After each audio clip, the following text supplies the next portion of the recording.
சரவண ஜோதியே நமோ நம. வாழ்க வையகம், வாழ்க வளமுடன். அனைத்து தமிழ் நெஞ்சங்களுக்கும் கனிவான வணக்கங்கள். வேத ஜோதிடத்தில் முக்கியமான மற்றும் மங்களகரமான கிரகமாக கருதப்படுபவர் சுக்கிர பகவான். அன்பு, அழகு, செல்வம், ஆடம்பரம் மற்றும் வாழ்க்கை வசதிகளை தீர்மானிக்கும் கிரகமாக விளங்குகிறார் சுக்கிர பகவான். சுக்கிர பகவான் பொதுவாக சுமார் 25 நாட்களுக்கு ஒருமுறை தனது ராசியை மாற்றுவார். அந்த வகையில் வரும் மார்ச் மாதம் 26ஆம் தேதி வியாழக்கிழமை அன்று அதிகாலை 5:30 மணிக்கு மீனராசியில் இருந்து வெளியேறி மேசராசிக்கு பயிற்சியாக உள்ளார். சுக்கிர பகவான் மேசராசியில் ஏப்ரல் மாதம் 19ஆம் தேதி பிற்பகல் 3:51 வரை பயணம் செய்வார். இந்த சுக்கிர பயிற்சியானது மிகவும் சிறப்பு வாய்ந்தது. ஏனெனில் இது விசுவாசு ஆண்டின் இறுதி சுக்கிர பயிற்சியாகும். அதே போல இது பாலபவம் வருடத்தின் வரக்கூடிய முதல் சுக்கிர பயிற்சியாகும். இந்த சுக்கிர பெயர்ச்சி உங்கள் வாழ்வில் பல மாற்றங்களை தரப்போகிறது. குடிசையில் இருந்த சில ராசிக்காரர்களின் வாழ்க்கை இப்போது கோபுரத்தில் ஏறப்போகிறது. பணம் பல வழிகளில் இருந்து வரப்போகிறது. இதுவரை இருந்து வந்த உடல் உபாதைகள் படிப்படியாக குறையப் போகிறது. பட்ட கடனை அடைக்க புது வழிகள் பிறக்கும். நடக்கப்போகும் இந்த சுக்கிர பெயர்ச்சியால் உங்கள் வாழ்வில் வளமும் நலமும் செல்வ செழிப்பும் பெற்று வாழ்வில் உயரிய நிலையை அடைய எல்லாம் வல்ல எம்பெருமானை வேண்டி விரும்பி கேட்டுக்கொள்கிறேன். கன்னி ராசி அன்பர்களே, இந்த சுக்கிர பெயர்ச்சியின் போது தெளிவாக திட்டமிட்டு உடனுக்குடன் செயல்படுவீர்கள். உங்களுக்கு கீழ் பணிபுரிபவர்களுக்கு மன உற்சாகத்தையும் தைரியத்தையும் கொடுப்பீர்கள். இன்பத்தையும் துன்பத்தையும் சமமாக பாவிக்கும் மனப்பக்குவம் கிடைக்கும். வசீகரமான பேச்சும் மிடுக்கான நிலையும் உங்களின் தன்னம்பிக்கையை பறைசாற்றும். கிடைக்க வேண்டியவை தானாகவே கிடைத்துவிடும். வழக்கு விவகாரங்களில் உங்களுக்கு சாதகமான தீர்ப்பு கிடைக்கும். இல்லத்தில் திருமணம் போன்ற சுபகாரியங்கள் நடக்கும். குழந்தைகள் பிறந்து வம்சம் விருத்தியாகும். குடும்பத்தில் உற்றார் உறவினர்கள் முழுமையான ஆதரவை தந்து உங்களின் கைகளை பலப்படுத்துவார்கள். அதே நேரம் எதிலும் அவசரமும் பரபரப்பும் வேண்டாம். தவறு செய்பவர்களிடம் கூட்டு சேர வேண்டாம். அவர்களிடம் இருந்து சுமூகமாக விலகிவிடவும். கடினமான உழைப்புக்கு நடுவே சற்று ஓய்வெடுத்துக் கொள்ளவும். மற்றபடி முன் அறிமுகம் இல்லாதவர்களும் உங்களுக்கு உதவுவார்கள். இந்த காலகட்டத்தில் பண வசதிக்கு எந்த குறைவு ஏற்படாது என்றாலும் கடினமாக உழைக்க வேண்டி வரும். சிலருக்கு அனாவசிய செலவுகள் செய்ய நேரலாம். அதனால் மனச்சோர்வுக்கு ஆளாகாமல் உங்கள் வேலைகளில் கூடுதல் கவனம் செலுத்தவும். உடல் நலத்தில் அக்கறை காட்டவும். குடும்பத்தில் மருத்துவ செலவுகள் ஏற்படலாம் என்பதால் கவனம் தேவை. உறவினர்கள் ஒன்றுமில்லாத விஷயத்தை கூட பெரிதுபடுத்தி விடுவார்கள். எனவே அவர்களிடம் எச்சரிக்கை தேவை. பிள்ளைகளுக்கு சிறிது பின்னடைவு ஏற்படும். செய்தொழிலில் அகலக்கால் வைக்க வேண்டாம். மற்றபடி கோவில்களில் நடைபெறும் விசேஷ பூஜைகளில் கலந்து கொள்வதற்கான வாய்ப்புகள் கிடைக்கும். தர்ம காரியங்களுக்கு செலவு செய்து மகிழ்வீர்கள்.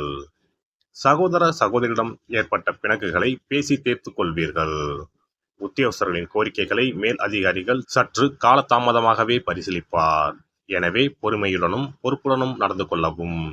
மற்றபடி முடிவு சாதகமாகவே அமையும். வேலையில் திருப்தி காண்பீர்கள். வெளியூர் பயணங்களை செய்வீர்கள். சக ஊழியர்களுக்கு உதவுவீர்கள். இதனால் அலுவலகத்தில் உங்களின் அந்தஸ்து உயரும். வியாபாரிகளுக்கு முயற்சிகளுக்கு தகுந்த லாபம் கிடைக்கும். நண்பர்கள் மற்றும் கூட்டாளிகளுடன் ஒற்றுமை அதிகரிக்கும். புதிய வியாபாரம் செய்வதற்கான முயற்சிகளில் ஈடுபடுவீர்கள். கொடுக்கல் வாங்கல் விஷயங்கள் சீராக இருக்கும். சிறிய சிரமங்களுக்கு பிறகே புதிய குத்தகைகள் கிடைக்கும். சிலருக்கு கால்நடைகளால் நல்ல லாபம் கிடைக்கும். பால் வியாபாரம் நன்றாக நடக்கும். அரசியல்வாதிகள் புதிய முயற்சிகளை செயல்படுத்துவீர்கள். மேலிடத்தின் ஆதரவு இருப்பதால் புதிய பதவிகளை பெற்று மகிழ்வீர்கள். உங்களின் புகழும் செல்வாக்கும் உயரும். தொண்டர்கள் உங்களுக்கு ஆதரவாக இருப்பார்கள். அவர்களுக்கு தேவையான உதவிகளை செய்வீர்கள். கலைத்துறையினருக்கு பழைய ஒப்பந்தங்களை முடித்துக் கொடுப்பதில் சிரமங்கள் ஏற்படும். என்றாலும் கடினமாக உழைப்பீர்கள். ரசிகர்களின் ஆதரவு சிறப்பாக இருக்கும். அனைத்து விஷயங்களையும் நன்றாக முடித்து விடுவீர்கள். அதே நேரம் இந்த காலகட்டத்தில் கடினமாக உழைக்க வேண்டி வரும். உங்களின் விடாமுயற்சியை சக கலைஞர்கள் பாராட்டுவார்கள். அவர்களால் சில வாய்ப்புகளும் கிடைக்கும். பெண்மணிகள் கணவரால் பாராட்டப்படுவார்கள். இதனால் குடும்ப ஒற்றுமை அதிகரிக்கும். பிள்ளைகளால் சந்தோஷம் உண்டாகும். அவர்களை ஆன்மீகத்தில் ஈடுபடுத்துவீர்கள். மாணவ மணிகள் படிப்பில் நல்ல மதிப்பெண்களை பெறுவீர்கள். பெற்றோரின் ஆதரவுடன் உங்களின் தேவைகள் அனைத்தும் பூர்த்தியாகும். நண்பர்கள் உதவி செய்வார்கள். நட்சத்திர பலன்கள் உத்திரம் 2, 3, 4ஆம் பாதங்கள். மேல் அதிகாரிகளின் அனுசரணை கிடைக்கும். வியாபாரிகள் சிறப்பான முன்னேற்றத்தை பெறலாம். லாபம் அதிகரிக்கும். உங்கள் வியாபாரத்தை விரிவாக்கம் செய்வீர்கள்.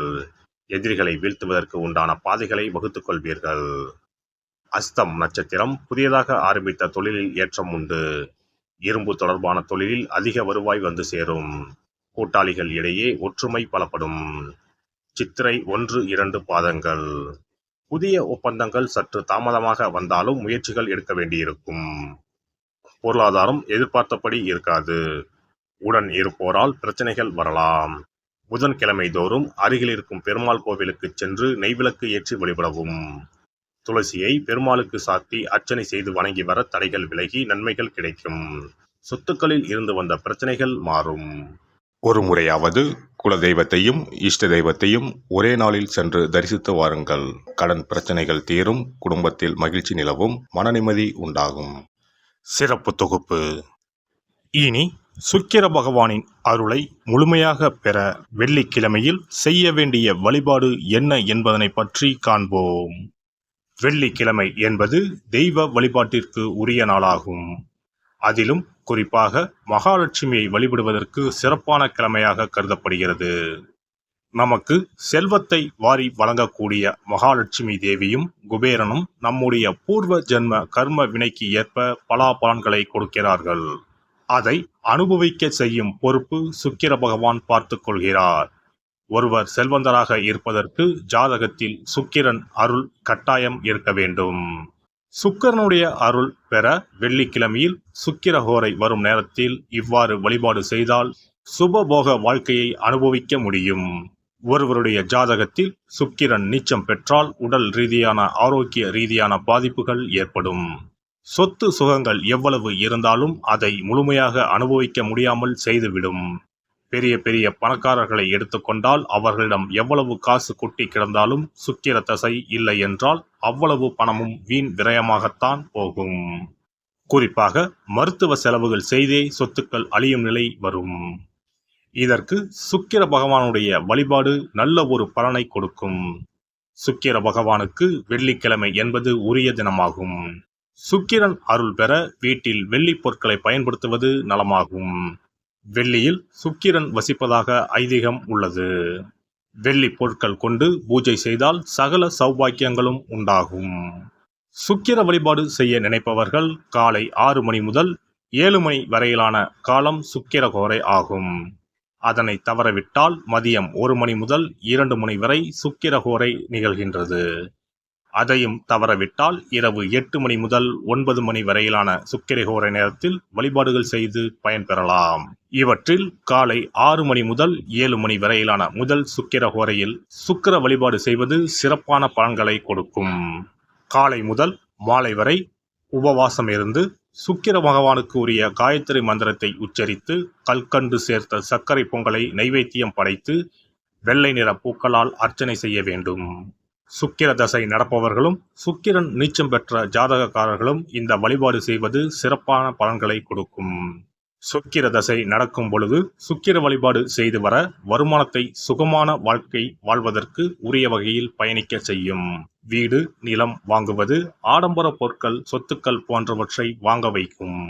அதுவே சுக்கிரன் நீசம் பெற்ற காலத்தில் இந்த வழிபாடு செய்பவர்களுக்கு வீண் விரயங்கள் இல்லாமல் ஓரளவிற்கு வறுமையிலிருந்து பிழைக்கச் செய்யும். வெள்ளிக்கிழமையில் நவக்கிரக கோவிலுக்கு சென்று சுக்கிர பகவானுக்கு வெள்ளை வஸ்திரம் சாற்றி வழிபாடு செய்யலாம். வெள்ளை நிற நைவேத்தியங்கள் தயார் செய்து கோவிலில் வரும் பக்தர்களுக்கு தானம் செய்யலாம். இவ்வாறு செய்து வர சுக்கிரனின் முழு அருளும் கிடைக்கப் பெற்று வாழ்வில் உயரிய நிலையை அடைவீர்கள். எல்லாம் வல்ல இறையருளால் நீங்களும் உங்கள் அன்பு குடும்பமும் உடல் நலம், நீலாயுள், நிறை செல்வம், உயர் புகழ், மெய்ஞானம் ஓங்கி வாழ்க வளமுடன்.